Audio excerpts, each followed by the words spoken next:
السلام علیکم ورحمۃ اللہ وبرکاتہ۔ محترم عزیزوں اور دوستو،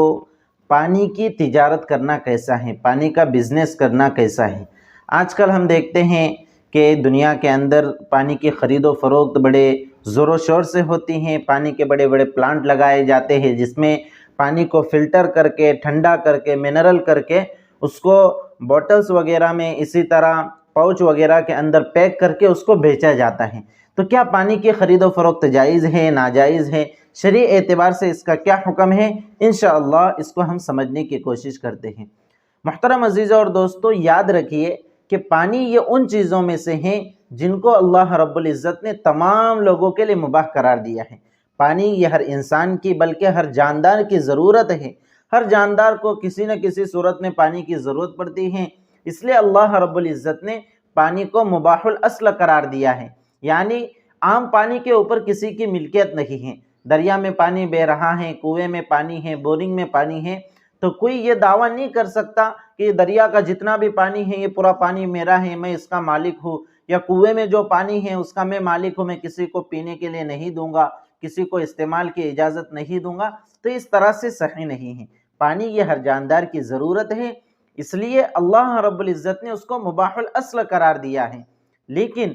جب اس پانی کو اگر کوئی شخص اپنے پاس محفوظ کر لیتا ہے کسی برتن وغیرہ میں، جیسے بڑے بڑے دریا وغیرہ سے اگر وہ بڑے بڑے ٹینک بھر لیتا ہے، کین بھر لیتا ہے، تو اسی طرح بورنگ وغیرہ سے پانی نکال کر اسے کسی جگہ بڑے برتن میں محفوظ کر لیتا ہے، ٹنکی وغیرہ میں محفوظ کر لیتا ہے، اسی طرح بوتل وغیرہ میں، پاؤچ وغیرہ میں اس کو محفوظ کر لیتا ہے، تو ایسی صورت میں وہ شخص اس پانی کا مالک بن جاتا ہے۔ اب جب کہ وہ مالک بن گیا تو چونکہ شریعت کا اصول ہے کہ جس چیز کا وہ مالک ہے اور وہ چیز اگر حلال ہے، جائز ہے، تو اس کی خرید و فروخت بھی جائز ہوتی ہے۔ اب ایک شخص نے پانی کو اپنے پاس محفوظ کر کے، ٹنکی وغیرہ میں، برتن وغیرہ میں محفوظ کر کے جب وہ اس کا مالک بن گیا تو اس کو بیچنا بھی جائز ہے، اس کو خریدنا بھی جائز ہے۔ تو یاد رکھیے کہ جس پانی کو اپنے پاس برتن وغیرہ میں محفوظ کر لیا جائے اس کے خرید و فروخت تو جائز ہے، لیکن اگر پانی کو محفوظ نہ کیا گیا ہو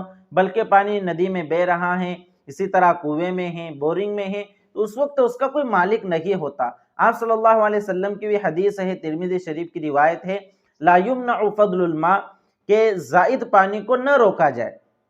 جی ہاں، اگر آپ کا کنواں ہے، کنویں میں پانی ہے اور کسی کو پانی پینے کی ضرورت ہے تو آپ پانی پینے کے لیے اس شخص کو نہیں روک سکتے، اس لیے کہ آپ اس کنویں کے اندر کے پانی کے مالک نہیں ہیں۔ ہاں، جب آپ اس میں سے پانی نکال لیں گے اور نکال کر اپنے پاس برتن میں یا ٹنکی وغیرہ میں محفوظ کر لیں گے تو پھر آپ اس کے مالک بن جائیں گے۔ اسی طرح آج کل جو بڑے بڑے فلٹر وغیرہ کے پلانٹ لگائے جاتے ہیں، جیسے جار وغیرہ، اسی طرح بسلری وغیرہ کے جو پلانٹ ہوتے ہیں، اس میں بڑی بڑی مشینری کے ذریعے سے پانی کو صاف کیا جاتا ہے، پانی صاف شفاف کر کے پھر کیمیکل وغیرہ بھی اس کے اندر ڈالے جاتے ہیں، پھر بوتل وغیرہ کا بھی خرچ ہوتا ہے، پاؤچ وغیرہ کا خرچ ہوتا ہے، اور اس کی پیکنگ وغیرہ کر کے پھر اس کو مارکیٹ میں بیچا جاتا ہے۔ تو اس طرح سے جائز ہے، اس لیے کہ اس میں پانی کو محفوظ کیا گیا، اور صرف محفوظ ہی نہیں کیا گیا بلکہ بڑے بڑے مشینریوں کے ذریعے سے، کیمیکل کے ذریعے سے اسے صاف اور شفاف کر کے پھر اسے بازار اور مارکیٹ میں فروخت کیا جاتا ہے۔ تو ایسی صورت میں اس طرح پانی کی خرید و فروخت بھی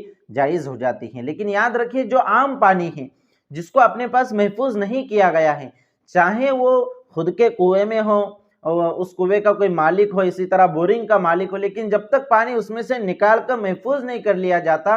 تب تک اس کا کوئی مالک نہیں بنتا۔ اور ویسے بھی پانی یہ عام ضرورت کی چیز ہے، اس لیے پانی سے کسی ضرورت مند کو نہیں روکنا چاہیے، یہ صحیح نہیں ہے، اخلاق کے اور مروت کے بھی خلاف ہے۔ یہاں پر ایک بات یہ بھی ذہن میں رکھنی چاہیے، جن علاقوں میں پانی کی شدید ضرورت ہوتی ہے اور وہاں پر پانی کی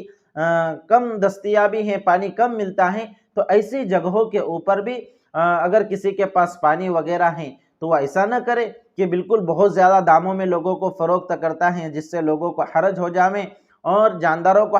حرج ہو جائے۔ اس طرح سے نہیں کرنا چاہیے۔ ہاں، اگر آپ کے پاس پانی ہے، آپ نے اس کو محفوظ کر لیا ہے تو آپ اس کو داموں کے ساتھ اور روپے پیسوں میں بھی فروخت کر سکتے ہیں، لیکن اتنے زیادہ روپے پیسے آپ اگر اس کے اوپر متعین کریں کہ جس کی وجہ سے لوگوں کے لیے اس پانی کو خریدنا دشوار ہو جائیں اور اس پانی کا استعمال کرنا دشوار ہو جائیں، یہ اسلامی تعلیمات کے خلاف ہیں۔ تو یاد رکھیے کہ جو آج کل جو پلانٹ وغیرہ لگتے ہیں، بہت سارے لوگ کہتے ہیں کہ پانی کی خرید و فروخت جائز نہیں ہے، پانی کی خرید و فروخت جائز نہیں ہے، تو اس کا یہ مطلب نہیں ہے کہ اس طرح سے پلانٹ وغیرہ لگانا صحیح نہیں ہے، بلکہ اس پانی کی خرید و فروخت جائز نہیں ہے جو عام پانی ہے اور جس کو اپنے پاس محفوظ نہیں کیا گیا، جو دریا میں بہہ رہا ہے یا کنویں میں ہے یا بورنگ میں ہے، ایسے پانی کی خرید و فروخت جائز نہیں ہے۔ جیسے مثال کے طور پر اگر کسی کا کنواں ہے اور وہ یہ کہیں کہ بھئی جس کو میرے کنویں سے پانی پینے کے لیے لینا ہے، استعمال کے لیے لینا ہے، اس سے مجھے پیسے دینا پڑیں گے، تو یہ صحیح نہیں ہے۔ ہاں، اگر وہ اس میں سے پانی نکال کر اپنے پاس برتن میں محفوظ کر لیتا ہے اور پھر کہتا ہے کہ بھئی کسی کو پانی کی ضرورت ہے تو پھر میں اتنے روپے میں اس کو فروخت کرتا ہوں، تو وہ الگ بات ہے۔ لیکن جب تک پانی کو محفوظ نہ کیا جائے اور پانی اپنے اصل جگہ میں ہو، اس وقت تک پانی کی خرید و فروخت صحیح نہیں ہے۔ تو اس مسئلے کو اپنے ذہن میں رکھیے اور اسلامی تعلیمات کو فالو کریں۔ اس میں انسانوں ہی کا نہیں، تمام جانداروں کا فائدہ ہوتا ہے، اس لیے اسلامی تعلیمات کو اپنے سینے سے لگائیں اور آپ صلی اللہ علیہ وسلم کی جو تعلیمات ہیں ان تعلیمات کو اپنے لیے نعمت سمجھ کر اس پر عمل کی فکر کریں۔ السلام علیکم ورحمۃ اللہ وبرکاتہ۔